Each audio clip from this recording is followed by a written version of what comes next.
Yes मेरे प्यारे बच्चों, आज हम लोग एक कोऑर्डिनेशन केमिस्ट्री का एक और बहुत इंपॉर्टेंट टॉपिक पढ़ने जा रहे हैं। बच्चों को दिक्कत बहुत आती है इस टॉपिक के अंदर, है ना।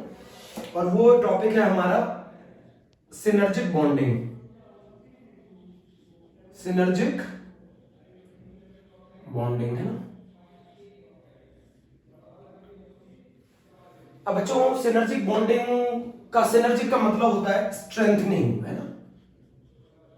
सिनर्जिक का क्या मीनिंग होता है? स्ट्रेंथनिंग होता है। अब हम सिनर्जिक बॉन्डिंग समझेंगे। बेटा ये एनसीईआरटी में जो टॉपिक है ये इस तरीके से दे रखा है, बॉन्डिंग इन मेटल कार्बोनाइल। आप इसको पूरा लिख सकते हो, क्या लिख सकते हो? Bonding in metal carbonyl. किसके अंदर बॉन्डिंग पढ़ रहे हैं? मेटल कार्बोनाइल के अंदर। आज बच्चों हम जो बॉन्डिंग पढ़ रहे हैं वो मेटल कार्बोनाइल में पढ़ रहे हैं। इसको सिनर्जिक बॉन्डिंग भी बोला जाता है। तो सबसे पहले हम लोग समझते हैं कि मेटल कार्बोनाइल में कौन कौन आता है। एक तो NiCO4 आता है, शेप टेट्राहेड्रल होती है, आप बना लोगे।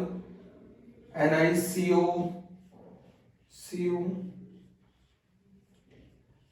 शेप कैसी होती है? टेट्राहेड्रल, है ना। एक FeCO5 होता है, एक FeCO का होल 5 होता है। इसकी शेप कैसी होती है? Triangular bipyramidal. FeCO CO CO CO और CO, ये होती है एक FeCO5। NiCO4 के केस में शेप टेट्राहेड्रल होती है। FeCO सब, ये सब किसके एग्जांपल है? ये सब मेटल कार्बोनाइल के एग्जांपल, ये सब मेटल कार्बोनाइल के एग्जांपल है। NiCO4 हो गया, FeCO5 हो गया, ये सब मेटल कार्बोनाइल के एग्जांपल है। ये सब मेटल कार्बोनाइल के एग्जांपल है। FeCO4 हो गया, NiCO4 हो गया, FeCO का होल 5 हो गया। ड्रॉ कर लो, ज्यादा टाइम तो दे नहीं सकता, ड्रॉ कर लो। NiCO4 हो गया, FeCO5 हो गया। मेटल कार्बोनाइल पढ़ रहे हैं, कौन सी बॉन्डिंग पढ़ रहे हैं? सिनर्जिक बॉन्डिंग पढ़ रहे हैं। सिनर्जिक का मतलब होता है मजबूती प्रदान जो करे वो। स्ट्रेंथनिंग का क्या मतलब है? मजबूती, जो मजबूती प्रदान करे। सुन रहे? जो मजबूती प्रदान करे ना, स्ट्रेंथनिंग, है ना, जो मजबूती प्रदान करे। दो बना ली डायग्राम, एक तो NiCO4 का बना लिया, एक FeCO5 का बना लिया। एक CrCO6 का दे रखा है। एनसीईआरटी ने एक डायग्राम दे रखा है CrCO6 का। CrCO6 का ऑक्टाहेड्रल शेप होती है। कौन सी शेप होती है? ऑक्टाहेड्रल होती है ना पिंकेश। ऑक्टाहेड्रल शेप होती है। CrCO का होल 6। ठीक है बेटा, एक बहुत इंपॉर्टेंट केस है, ये जी में पूछा गया था। CO2 CO8। अरे ये CO2 नहीं है, ये कोबाल्ट है बेटा, कोबाल्ट है ना। CO2 CO8 है ना।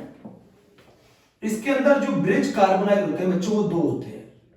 ये क्वेश्चन पूछा गया था IIT में। इसके अंदर ब्रिज कार्बोनाइल कितने होते हैं? इसके अंदर ब्रिज कार्बोनाइल कितने होते हैं? दो होते हैं। किसके अंदर? CO2 CO8 के अंदर, है ना। डायग्राम बनाते हैं।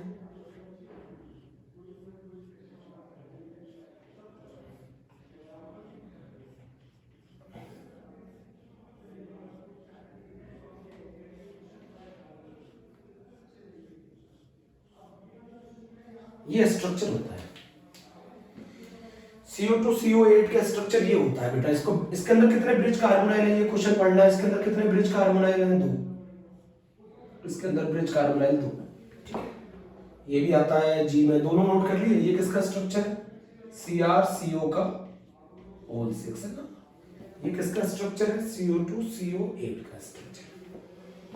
ये दोनों जो कार्बोनाइल हैं, ये दोनों ब्रिज कार्बोनाइल हैं। ये दोनों कार्बोनाइल ब्रिज कार्बोनाइल है। ये दोनों कार्बोनाइल ब्रिज कार्बोनाइल है। ठीक है, आगे चलो, डायग्राम बना ले पहले, तो फिर आगे चलते हैं। ये दोनों ब्रिज कार्बोनाइल है।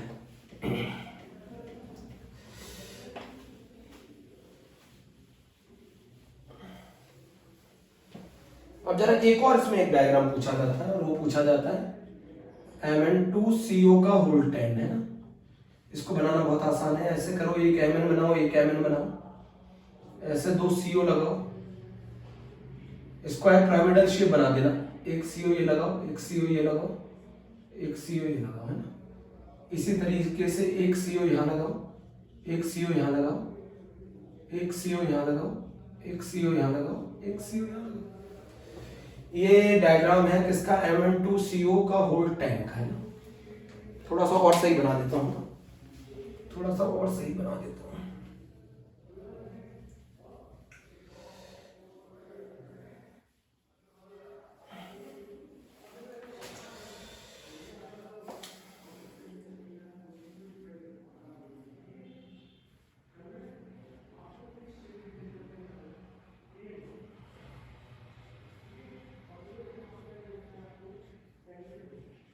कैसे बनाना डायग्राम, Mn2CO का होल 10 है ना।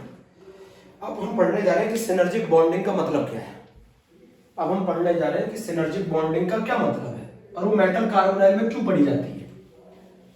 ठीक है, अब हम पढ़ने जा रहे हैं कि सिनर्जिक बॉन्डिंग का क्या मतलब है। बेटा इधर देखो, सिनर्जिक बॉन्डिंग का क्या मतलब है। देखो, कुछ क्लासिकल लीगेंड होते हैं, कुछ नॉन क्लासिकल लीगेंड होते हैं। लीगेंड के दो तरीके के होते हैं, एक लीगेंड को बोला जाता है क्लासिकल, और एक को बोला जाता है नॉन क्लासिकल, है ना। अच्छा, ये नॉन क्लासिकल और क्लासिकल लीगेंड का क्या मतलब है। ऐसे लीगेंड जो लोन पेयर डोनेट करते हैं वो क्लासिकल लीगेंड है ना। जो लोन पेयर डोनर है उनको क्या कहा जाता है, क्लासिकल लीगेंड। जैसे वाटर है, जैसे Cl माइनस है, जैसे Br माइनस है, जैसे OH माइनस है, they all are lone pair donor है ना। इनको क्या बोला जाता है, क्लासिकल लीगेंड। बच्चों, एक नॉन क्लासिकल लीगेंड होते हैं। नॉन क्लासिकल लीगेंड का मतलब है they are lone pair donor as well as pi electron acceptor from metal. Pi electron को एक्सेप्ट करते हैं जो कि किसने दिए होते हैं, मेटल ने। मेरी बात को समझो, अभी समझ में नहीं आया होगा। एक ऐसे लीगेंड होते हैं जो लोन पेयर तो डोनेट करते हैं बट पाई इलेक्ट्रॉन को एक्सेप्ट कर लेते हैं। वो पाई इलेक्ट्रॉन किससे एक्सेप्ट कर लेते हैं, मेटल से। एक ऐसे लीगेंड होते हैं क्लासिकल लीगेंड जो क्या करते हैं, सिर्फ लोन पेयर डोनेट करते हैं, है ना। एक ऐसे लीगेंड होते हैं जिनको हम नॉन क्लासिकल लीगेंड बोलते हैं, जो लोन पेयर तो डोनेट करते हैं बट पाई इलेक्ट्रॉन एक्सेप्ट कर लेते हैं। बात समझ में आई नहीं। इसके एग्जांपल कौन है, इसके एग्जांपल है कार्बोनाइल, इसका एग्जांपल है एन, इसका एग्जांपल है कार्बोनाइल, इसका एग्जांपल है एन। सुना ध्यान से, इसका एग्जांपल है कार्बोनाइल, इसका एग्जांपल है एन। ऐसे लीगेंड जो लोन पेयर तो डोनेट करते हैं, साथ साथ साइमल्टेनियसली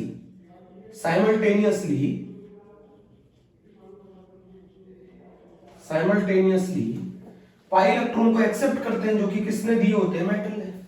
ऐसे लीगेंड को बोला जाता है नॉन क्लासिकल लीगेंड। समझ गए, नहीं समझे। ऐसे लीगेंड को बोला जाता है नॉन क्लासिकल लीगेंड। चलो फिर से आगे की कहानी रिपीट करते हैं। तो दो तरीके के लीगेंड होते हैं ना, दो तरीके के लीगेंड होते हैं, एक क्लासिकल और एक नॉन क्लासिकल, है ना। तो अभी तक हमने क्या पढ़ा, आज जो टॉपिक पढ़ने जा रहे हैं वो पढ़ने जा रहे हैं मेटल कार्बोनाइल। क्या पढ़ने जा रहे हैं, मेटल कार्बोनाइल। अच्छा, मेटल कार्बोनाइल में हमने क्या पढ़ा, एक केस पढ़ा था बहुत इंपॉर्टेंट, CO2CO8 का। इसके अंदर क्या होते हैं, दो ब्रिज कार्बोनाइल होते हैं, दो ब्रिज कार्बोनाइल होते हैं। हर कोबाल्ट से कितने कार्बन मोनोऑक्साइड जुड़े होते हैं, 3। दो ब्रिज कार्बोनाइल होते हैं। ये केस IIT ने पूछा है, ठीक है। तो ये दोनों जो हैं, ये दोनों, इन दोनों को बोला जाता है ब्रिज कार्बोनाइल।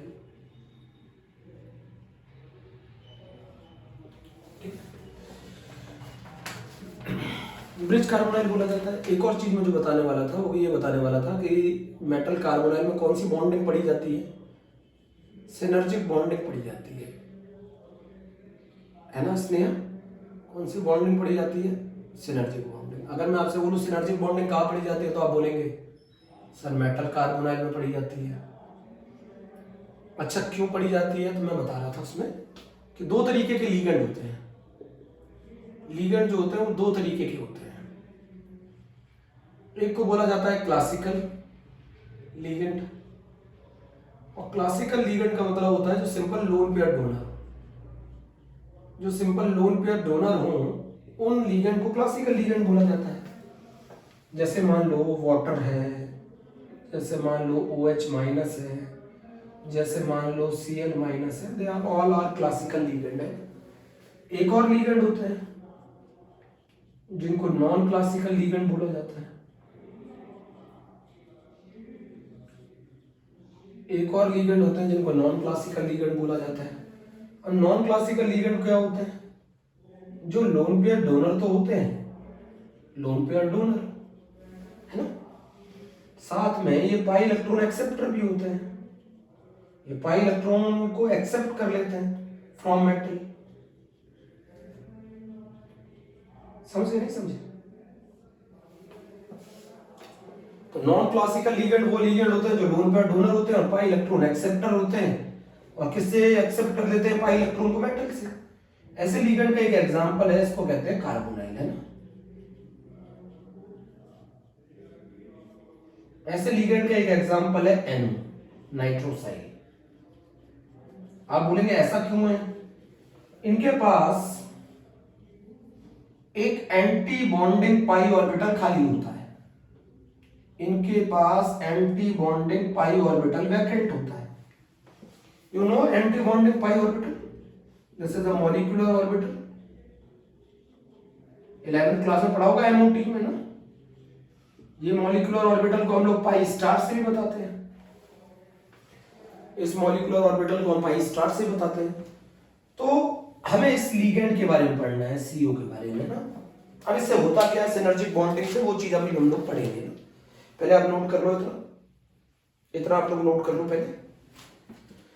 तो दो तरीके की लीगेंड है, इसके अंदर आप लोगों ने पढ़ लिया कि ब्रिज कार्बोनाइल है ना। दो ब्रिज लीगेंड होते हैं, ब्रिज कार्बोनाइल बोलते हैं इसको। ठीक है, ये क्वेश्चन किसमें है? जी में।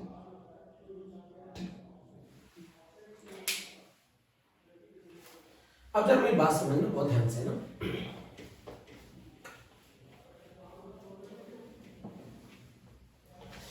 तो अगर हम मेटल कार्बोनाइल के बारे में पढ़े तो ये बता बेटा, सबसे पहले हम ये बताते हैं जो ये लीगेंड है CO, C triple bond O, इसके पास लोन पेयर है। ये जो लोन पेयर है ये इस मेटल के हाइब्रिडाइज ऑर्बिटल में डोनेट करता है, सिग्मा बॉन्ड बनाता है। ये जो लोन पेयर है ये मेटल के हाइब्रिडाइज ऑर्बिटल में डोनेट करता है, सिग्मा बॉन्ड बनाता है। भाई CO लोन पेयर भी तो डोनेट करता है, तो ये लोन पेयर डोनेट कर लिया। कौन सा बॉन्ड बना लिया? सिग्मा बॉन्ड बना लिया। ये कौन सा ऑर्बिटल है? मेटल का हाइब्रिडाइज ऑर्बिटल है।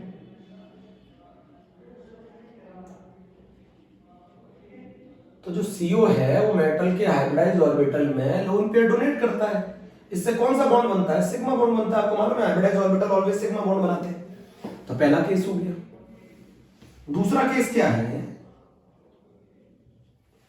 दूसरा केस क्या है कि जो ये इस CO के पास एंटी बॉन्डिंग पाई ऑर्बिटल है। इस CO के पास एंटी बॉन्डिंग पाई ऑर्बिटल है और मेटल के पास फील्ड ऑर्बिटल है D। ये मेटल के फील्ड D ऑर्बिटल है। ये मेटल के फील्ड D ऑर्बिटल है।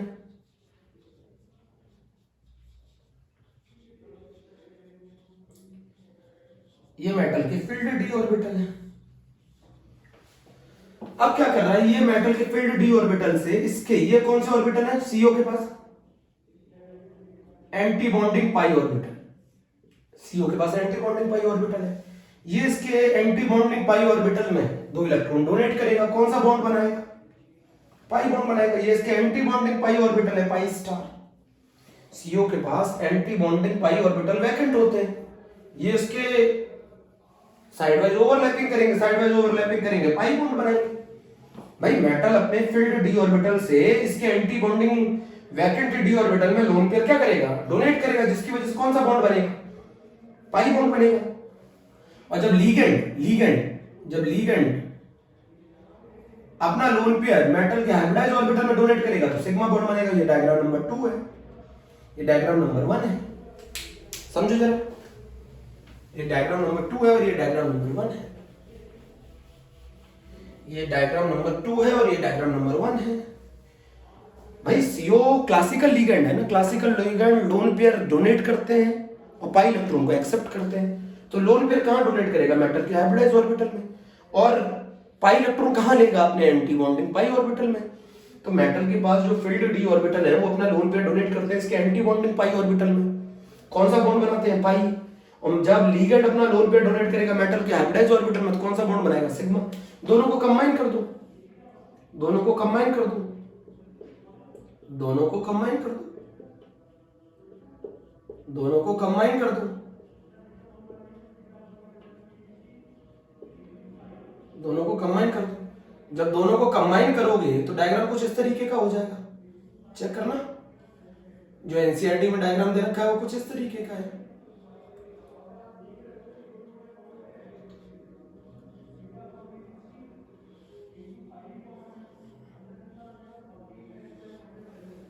आप जरा डायग्राम देखना। मेटल अपने फील्ड डी ऑर्बिटल में से इसके वैकेंट, ये कौन से ऑर्बिटल है? एंटी बॉन्डिंग पाई ऑर्बिटल, इसमें डोनेट कर देता है इलेक्ट्रॉन। कौन सा बॉन्ड बनाता है? पाई। और ये अपना लोन पेयर इसको डोनेट कर देता है इसके हाइब्रिडाइज ऑर्बिटल में। कौन सा बॉन्ड बनाता है? सिग्मा। तो इसके कारण इसी को बोला जाता है सिनर्जिक बॉन्डिंग। सिग्मा के थ्रू देना और पाई के थ्रू लेना, इसी को बोला जाता है सिनर्जिक बॉन्डिंग। सिग्मा के थ्रू लेना और पाई के थ्रू देना। तो लिगेंड जो होता है वो सिग्मा के थ्रू इलेक्ट्रॉन इसको देता है और पाई के थ्रू इलेक्ट्रॉन इससे लेता है। इसी के कारण जो मेटल और कार्बन के बीच में इसके कारण मेटल और कार्बन के बीच दो तरीके की बॉन्डिंग हो जाती है, एक सिग्मा और एक पाई। इसके कारण मेटल और कार्बन का बीच का जो बॉन्ड ऑर्डर है वो ग्रेटर देन 1 हो जाता है। इसके कारण मेटल और कार्बन के बीच का बॉन्ड ऑर्डर ग्रेटर देन 1 हो जाता है। अब मैं आपको बताता हूं, सिग्मा जो है, सिग्मा बॉन्ड वो स्ट्रेंथ प्रोवाइड करता है पाई बॉन्ड को। सिग्मा बॉन्ड स्ट्रेंथ प्रोवाइड करता है पाई बॉन्ड को। पाई बॉन्ड स्ट्रेंथ प्रोवाइड करता है सिग्मा बॉन्ड को। कैसे? अगर ये कार्बन बहुत इजीली इसको इलेक्ट्रॉन दे देगा तो इजीली सिग्मा बॉन्ड बन जाएगा। और सिग्मा बॉन्ड अगर इजीली बन गया तो मेटल पर इलेक्ट्रॉन डेंसिटी बढ़ जाएगी। और अगर मेटल पर इलेक्ट्रॉन डेंसिटी बढ़ गई तो मेटल इसको आराम से इसके एंटी बॉन्डिंग पाई ऑर्बिटल में इलेक्ट्रॉन दे देगा, जिसके कारण पाई बॉन्ड अच्छे से बन जाएगा। समझो ना मेरी बात। अगर ये लोन पेयर इसको आसानी से देगा तो मेटल पर इलेक्ट्रॉन डेंसिटी बढ़ जाएगी। जिस पर इलेक्ट्रॉन डेंसिटी बढ़ जाती है उसकी डोनेटिंग एबिलिटी बढ़ जाती है, तो ये इसको आसानी से डोनेट करेगा।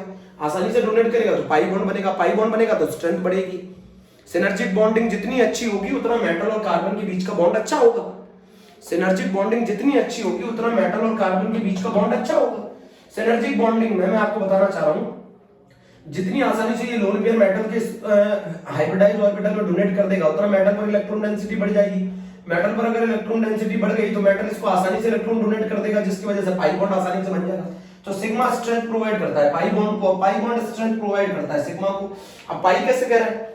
जितनी आसानी से ये इसको लोन पेयर डोनेट कर देगा इसके एंटी बॉन्डिंग पाई ऑर्बिटल में, उतना इस लिगेंड पर इलेक्ट्रॉन डेंसिटी बढ़ जाएगी।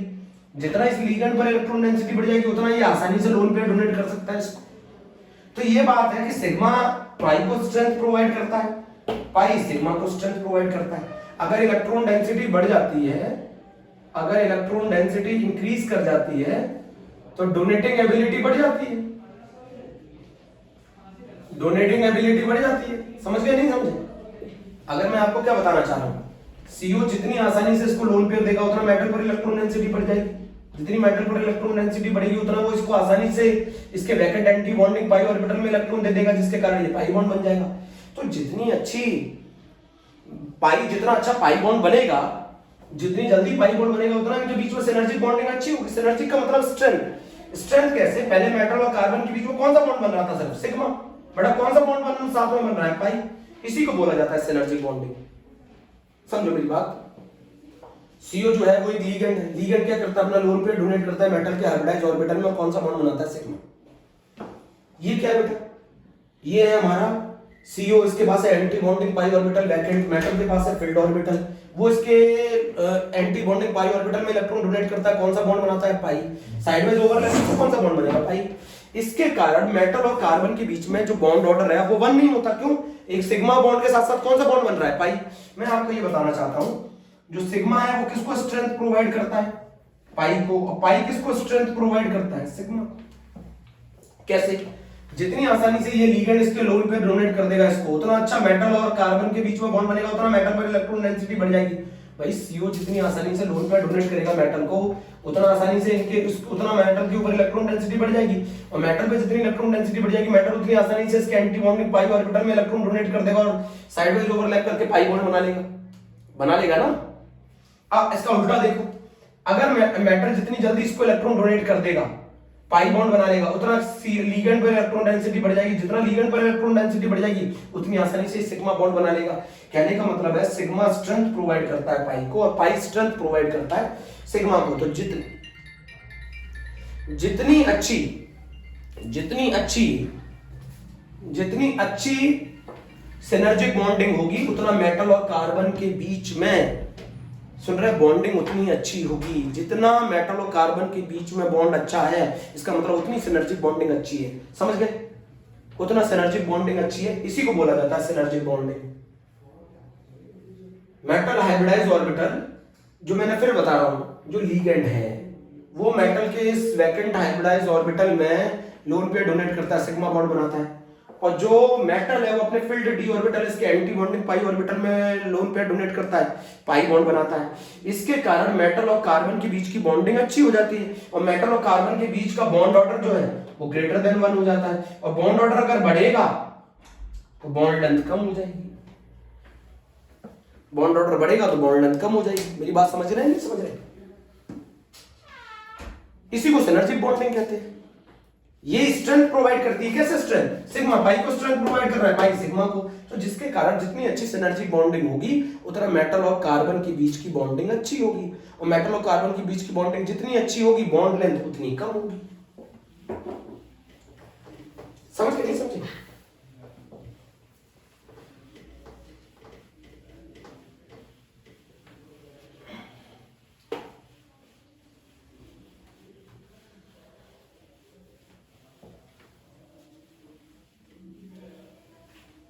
चेक करो, पहले चेक कर लो जो मैंने पढ़ाया है वो समझ में आया कि नहीं आया।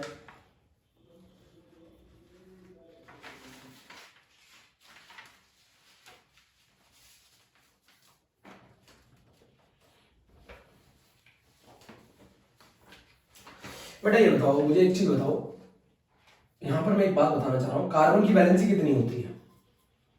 कार्बन की वैलेंसी होती है 4।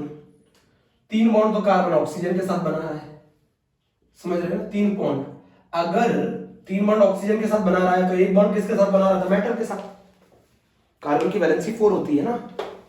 तो अब मैं आपको क्या बताना चाह रहा हूं, देखो जरा सुनो मेरी बात, जो मैंने लिखा है वो सुनो। जितना stronger is pi back bond, इसे बैक बॉन्ड भी बोलते हैं, जिसको हम कौन सा बॉन्ड भी बोलते हैं? जितना स्ट्रॉन्गर पाई बैक बॉन्ड, उतना सिनर्जिक बॉन्डिंग अच्छी, और सिनर्जिक बॉन्डिंग जितनी अच्छी, उतना मेटल कार्बन का बॉन्ड स्ट्रॉन्ग, और जितना मेटल कार्बन का बॉन्ड स्ट्रॉन्ग, उतना कार्बन और ऑक्सीजन का बॉन्ड वीक। समझो भाई, वैलेंसी तो कार्बन की फिक्स है। अगर मेटल और कार्बन के बीच का बॉन्ड ऑर्डर ग्रेटर देन 1 होगा, अगर मेटल और कार्बन के बीच का बॉन्ड ऑर्डर ग्रेटर देन 1 होगा, तो कार्बन और ऑक्सीजन के बीच का बॉन्ड ऑर्डर लेस देन 3 होगा। समझो ना? क्यों? अगर मेटल और टोटल वैलेंसी तो कार्बन की 4 होती है ना, तो अगर कार्बन और मेटल के बीच में एक से ज्यादा बॉन्ड बन रहा है, तो फिर कार्बन और ऑक्सीजन के बीच में जो बॉन्ड होगा वो 3 से कम होगा, क्योंकि टोटल वैलेंसी तो 4 है। तो जितनी अच्छी सिनर्जिक बॉन्डिंग होगी, उतना मेटल कार्बन का बॉन्ड स्ट्रांग होगा, और जितना मेटल कार्बन का बॉन्ड स्ट्रांग होता है, उतना कार्बन और ऑक्सीजन की बॉन्ड वीक होगा। नहीं समझे? अब क्वेश्चन स्कूल लेवल पे क्या पूछा जाता है वो समझो, समझ गए? अब देखो इधर मैं फिर बता रहा हूं, तो सिनर्जिक बॉन्डिंग का क्या मतलब है? सिनर्जिक बॉन्डिंग कैसे स्ट्रेंथ प्रोवाइड करती है? बेटा पाई बैक बॉन्ड के कारण मेटल और कार्बन के बीच की बॉन्डिंग बहुत स्ट्रांग हो जाती है, इसी को सिनर्जिक बॉन्डिंग कहते हैं। इसीलिए सीओ बहुत स्ट्रांग लीगेंड है, इसीलिए सीओ बहुत स्ट्रांग लीगेंड है। तो सिनर्जिक बॉन्डिंग का मतलब समझो, सिनर्जिक बॉन्डिंग किसके अंदर होती है मुझे जरा बताओ? सिनर्जिक बॉन्डिंग होती है मेटल कार्बन आयन में। क्या होता है सिनर्जिक बॉन्डिंग? जब मेटल के फिल्ड डी ऑर्बिटल अपना लोन पेयर डोनेट कर देते हैं, अपना लोन पेयर डोनेट कर देते हैं antibonding pi orbital of ligand में। किसके पास antibonding pi orbital vacant है, जिसको हम लोग पाई स्टार बोलते हैं या फिर एबीएमओ भी बोलते हैं, एंटी बॉन्डिंग मॉलिक्यूलर ऑर्बिटल। और ये डायग्राम बहुत इंपॉर्टेंट है। ये लोन पेयर डोनेट किया सीओ ने किसके? मेटल के हाइब्रिडाइज ऑर्बिटल में कौन सा बॉन्ड बनाया? सिग्मा। ये मेटल की फील्ड डी ऑर्बिटल ने लोन पेयर डोनेट किया, एंटी बॉन्डिंग पाई ऑर्बिटल में कौन सा बॉन्ड बनाया? पाई। इसके कारण अब समझो, जितनी अच्छी बैक बॉन्डिंग होगा, जितना अच्छा सिनर्जिक बॉन्डिंग होगा, उतना मेटल और कार्बन के बीच में, जितनी अच्छी सिनर्जिक बॉन्डिंग होगी उतनी मेटल और कार्बन के बीच का बॉन्ड स्ट्रांग होगा। और मेटल और कार्बन के बीच का बॉन्ड जितना स्ट्रांग होगा, कार्बन और ऑक्सीजन के बीच का बॉन्ड उतना वीक होगा। टोटल बॉन्ड तो 4 ही है ना, तो अगर मेटल और कार्बन के बीच में बॉन्ड 1 से ज्यादा बनेंगे तो कार्बन और ऑक्सीजन के बीच में बॉन्ड जो है वो 3 से कम होंगे, क्योंकि टोटल बॉन्ड तो 4 ही आने। और मैं यहां पर यही तो बताना चाह रहा हूं आपको। ये डायग्राम हो गया एनसीईआरटी में, ये डायग्राम दे रखा है। सिग्मा जितना स्ट्रांग बनेगा उतने स्ट्रांग पाई बनेगा। सिग्मा स्ट्रेंथ प्रोवाइड करता है, पाई को पाई स्ट्रेंथ प्रोवाइड करता है सिग्मा को। इसके कारण अब समझो ना, सिनर्जिक बॉन्डिंग जितनी ज्यादा, सिनर्जिक बॉन्डिंग जितनी ज्यादा उतना मतलब पाई बैक बॉन्ड अच्छे से बनेगा, उतना पाई बैक बॉन्ड जितने अच्छे से बनेगा उतना सिनर्जिक बॉन्डिंग ज्यादा, और सिनर्जिक बॉन्डिंग जितनी ज्यादा उतना मेटल और कार्बन के बीच का बॉन्ड स्ट्रांग, और जितना मेटल और कार्बन के बीच का बॉन्ड स्ट्रांग उतना कार्बन और ऑक्सीजन के बीच का बॉन्ड वीक। ये कहानी है, ये डायग्राम आता है सिनर्जिक बॉन्डिंग। ये मेटल का कौन सा ऑर्बिटल है? फील्ड डी ऑर्बिटल है, फील्ड डी ऑर्बिटल है। ये क्या है? एम्प्टी बॉन्डिंग पाई स्टार है, pi bonding empty bonding pi orbital है जो कि वैकेंट है। समझ गए? नहीं समझी? इसी को सिनर्जिक बॉन्डिंग कहते हैं, इसी को सिनर्जिक बॉन्डिंग कहते हैं। अच्छा ये बताओ, मेटल पाई बॉन्ड कब ज्यादा आसानी से बना सकता है? जब उस पर इलेक्ट्रॉन डेंसिटी ज्यादा होगी। और मेटल कब मुश्किल से पाई बॉन्ड बना सकता है? जब उस पर इलेक्ट्रॉन डेंसिटी कम होगी। मेटल पाई बॉन्ड आसानी से कब बना सकता है? जब उस पर इलेक्ट्रॉन डेंसिटी ज्यादा होगी। और मेटल मुश्किल से पाई बॉन्ड कब बनाएगा? जब उस पर इलेक्ट्रॉन डेंसिटी कम होगी। तो जितना ज्यादा मेटल पर इलेक्ट्रॉन डेंसिटी होगी उतना आसानी से बैक बॉन्डिंग करेगा, जितनी आसानी से बैक बॉन्डिंग करेगा उतनी सिनर्जिक बॉन्डिंग ज्यादा होगी, जितनी सिनर्जिक बॉन्डिंग ज्यादा होगी उतना मेटल कार्बन के बीच का बॉन्ड स्ट्रांग होगा, उतना ही कार्बन ऑक्सीजन का बॉन्ड वीक होगा। बोलो, नहीं समझे?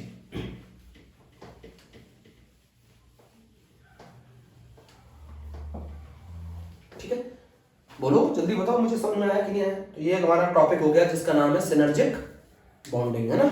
इसको नोट कर लो, अच्छे से समझ लो, फिर मुझे बताओ। अगला स्टेबिलिटी ऑफ कॉम्प्लेक्स पढ़ाऊंगा और ये चैप्टर खत्म होने पर आ गया। स्टेबिलिटी ऑफ कॉम्प्लेक्स पढ़ाऊंगा बेटा, नोट करो।